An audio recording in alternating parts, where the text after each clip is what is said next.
What's going on YouTube? I'm just going to dive into a short video here. And this is a Rachel Garrick who I met online in 2019, and we talked extensively about community and the redemption of the earth and Jewish topics such as the Geulah, the Messiah, and all these other things. Her soulmate, we talked very extensively about soulmates. And I'm not Jewish, but I had some knowledge about and fascination with the subject. So we naturally became friends over that. She is in the Israeli Defense Force, or was. Let's find that picture. Here we go. Rachel Garrick and some guy. So I was just talking to some friends, and it's like there's other characters in the rainbow who are Jewish and seem to be very, very influential. Let's see if we can't find Adam Buxbaum. Adam Buxbaum. Finch. This guy is Rainbow Guru, Jewish Mafia #1 guy. Look at this guy. He has a Messiah complex, but he's doing a good job of being as oh God. So anyway, here's Finch. Finch has personally made a scene at a rainbow gathering, bringing up all of these allegations and hateful libel, just shouting wide-eyed at me and the crowd that I am dangerous. Even though I'm just there, I probably have a guitar. I'm probably not doing anything wrong at all. This is the World Village at the 50th anniversary. And Finch makes this scene and basically causes a violent crowd to force me to leave this area. One person chimed in, let's just break his kneecaps. So it doesn't take much for these rainbows to devolve into a violent mob. And this guy thinks he is the leader. He has been documented by Vice. He has been interviewed by Vice.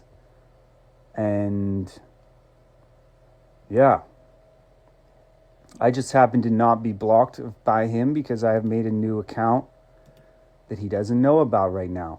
So back to Rachel Garrick. She is an influential somehow. I didn't know it when I met her, but she was influential in the rainbow.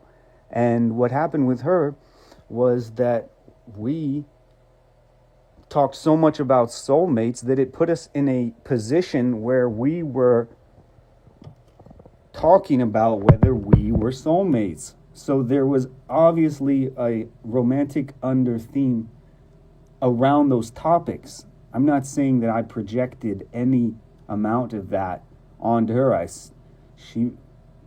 You don't know who is going to be your soulmate, so you talk about it with people. So after we got to the point where we were talking about such intimate things, that the obvious question in the room is, what are we doing here talking about intimate things together? And that is really why women get scared, because it's the feeling, and they believe that it's somehow your creation projecting, and it can be very much like when you ask a girl out very directly. So Jesus, she just started acting like, are you gonna follow me around the rainbow? No, because we talked, I really didn't get where her paranoia sort of complex was going through her mind about stuff, but I had a piece of land. We were talking about my land. We were talking about starting communities, just everything. So it was a lot of fun. It really meant a lot to me. So when she ghosted me, which she inevitably did, I went and contacted her mom. And I said, this was mean. She shouldn't be mean to people. And that's who I am. I fight for causes. I don't let people walk out of my life. I remind them of the love if I can, any way that I can. And you might think it's desperate, but I believe that everyone's important to me in this story. So that's how I live my life. And that's that. I'm not really like trying to dox anybody, but it's all publicly available information here.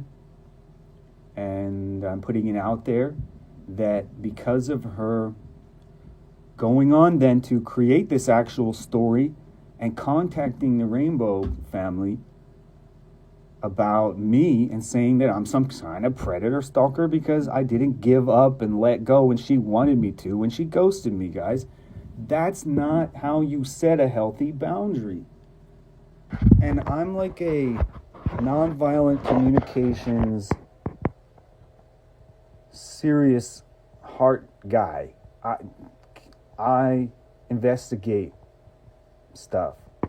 So, of course, I'm not going to accept this pitiful, shameless treatment of ghosting. It's unhealthy, it's hurtful, and I don't buy it.